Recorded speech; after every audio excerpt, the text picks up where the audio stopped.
आत्मीय भाइयों एवं बहनों, प्रणाम। कैसे हैं आप? स्वस्थ होंगे, व्यस्त होंगे, मस्त होंगे और कुछ अच्छा पढ़ रहे होंगे, कुछ अच्छा सुन रहे होंगे। स्वाध्याय सत्संग का क्रम बनाए रखते हुए आपको पढ़कर सुनाएंगे। जीवन का लक्ष्य भी निर्धारित करें। जीवन यापन और जीवन लक्ष्य दो भिन्न बातें हैं। प्रायः सामान्य लोगों का लक्ष्य जीवन यापन ही रहता है। खाना, कमाना, ब्याह, शादी, लेन देन, व्यवहार, व्यापार आदि। साधना जीवन क्रम को पूरा करते हुए मृत्यु तक पहुंच जाना, बस। इसके अतिरिक्त उनका अन्य कोई लक्ष्य नहीं होता। एक जीविका का साधन जुटा लेना, एक परिवार बसा लेना और बच्चों का पालन पोषण करते हुए शादी विवाह आदि कर देना, मात्र यही साधारणतया लोगों ने जीवन का लक्ष्य मान लिया है। वस्तुतः यह जीवन यापन की साधारण प्रक्रिया मात्र है, जीवन लक्ष्य नहीं।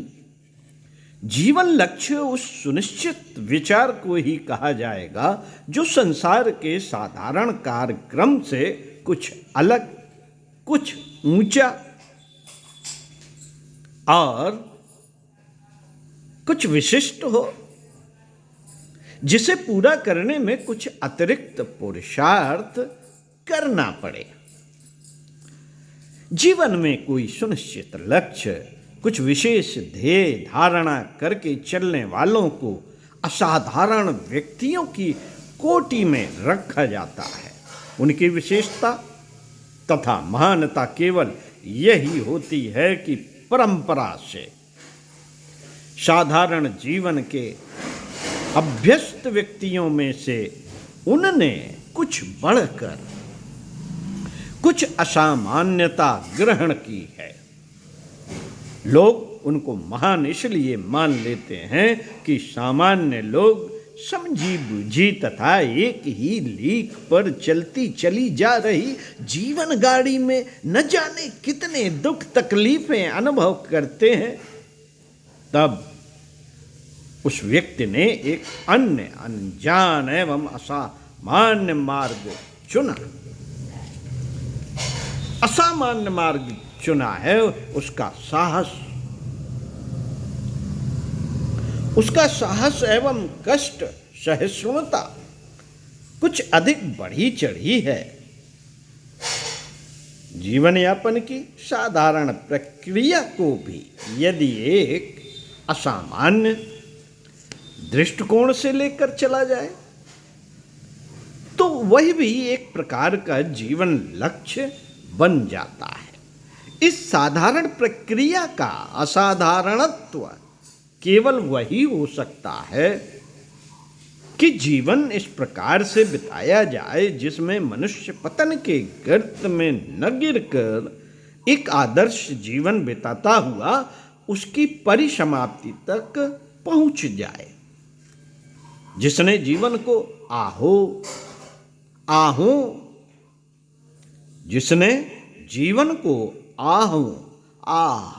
आंसुओं तथा विषादों से मुक्त करके हास, उल्लास, हर्ष, प्रमोद तथा उत्साह के साथ बिता लिया, उसने भी मानो सफल जीवन यापन का एक लक्ष्य ही प्राप्त कर लिया है।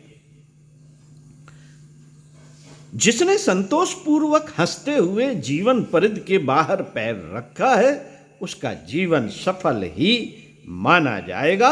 और इसके विपरीत जिसने जीवन परिधि को रोते, तड़पते तथा तरसते हुए पार किया, मानो उसका जीवन घोर असफल ही हुआ। जीवन के सफलता का प्रमाण जहां किसी के कार्य और नेतृत्व कर्तव्य से दिया करते हैं, वहाँ उसकी अंतिम श्वास में सन्निहित शांति एवं संतोष की मात्रा भी उसका एक सुंदर प्रमाण है। जीवन यापन को जीवन लक्ष्य मानने वाले भी जब तक अपने जीवन में एक व्यवस्था, एक अनुशासन और एक सुंदरता नहीं लाएंगे, तब तक जीवन जीने की स्वाभाविक प्रक्रिया में भी सफल न हो सकेंगे। जिस जीवन में हास, उल्लास तथा उत्साह की मात्रा जितनी अधिक होगी वह उतना ही सुंदर होगा। प्रसन्नता ही जीवन की सुंदरता का दूसरा नाम है। दूसरा नाम है प्रसन्नता। प्रसन्नता ही जीवन की सुंदरता का दूसरा नाम है। साथियों, जिस जीवन में हास नहीं, उत्साह एवं उल्लास नहीं, उसमें क्यों ना संसार भर के सुख साधन हो, क्यों ना वह विपुल सोने से निर्मित किया गया हो, सुंदर नहीं कहा जा सकता।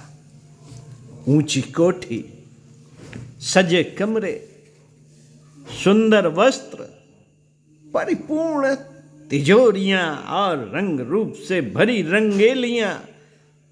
रंगरेलियां भले ही किसी के जीवन को दूसरों के लिए आकर्षक बना दे, किंतु यह उपादान उसके स्वयं के लिए जीवन की सुंदरता का सृजन नहीं कर सकते। जीवन की सुंदरता बाहरी वैभव में नहीं, मनुष्य के आंतरिक संसार में हुआ करती है। जिसके गुण, कर्म, स्वभाव जितने ही सात्विक और सुरुचिपूर्ण होंगे, उसका जीवन उतना ही प्रसन्न, उतना ही सुंदर होगा। जो अविचारी, व्यभिचारी अथवा अवगुणी हैं, वह कितना ही धनवान, शान शौकत वाला, सुंदर शरीर और रहन सहन वाला क्यों ना हो, सुंदर जीवन की परिधि में नहीं आ सकता।